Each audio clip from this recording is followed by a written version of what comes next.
ওই সেন্টিমেন্টকে কেন্দ্র করে। এই সেন্টিমেন্ট থাকাটা, এই ভালোবাসার যে কেন্দ্র, আমরা পরস্পরের সাথে সেই ভালোবাসার কেন্দ্রের মাধ্যমে যুক্ত। সেই কেন্দ্রের প্রতি আমার যেরকম সেন্টিমেন্ট, আমাদের পরস্পরের প্রতি টান, আগ্রহ, ভালোবাসা সেই তদ অনুযায়ী মজবুত হয়। 1994-এ শ্রী বড়দা তখন খুব অসুস্থ, মানে শেষ সময়।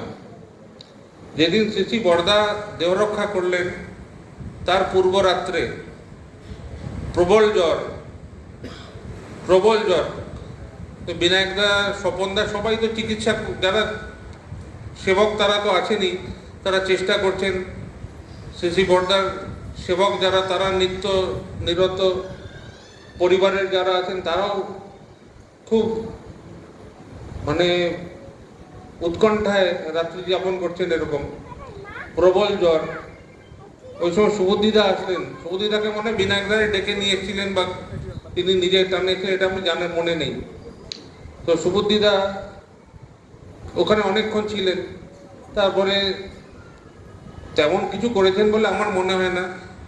দরজা জানলাগুলো সব খুলে দেওয়া হলো, আলো বাতাস পাস করলো, তিনি একটু শুশ্রূষা কিছু করলেন। মোট কথা, সুবুদ্ধিদার উপস্থিতিতে শ্রী বড়দার জ্বরটা রাত্রিবেলা সম্পূর্ণ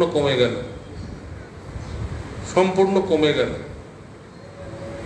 আর এই এত দিন ধরে যে একটা উৎকণ্ঠায় আমাদের দিন যাপন, যা রাত্রি যাপন,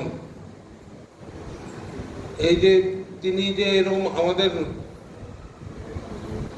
এই অন্তরকে একটা মানে পরম শান্তি, যেন পরম শান্তির প্রলেপ দিলেন এত লোককে।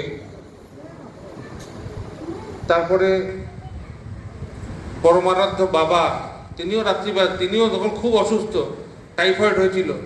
বললেন চল সবাই কফি খা। তো রাত্রিবেলা কফি খাওয়া হলো।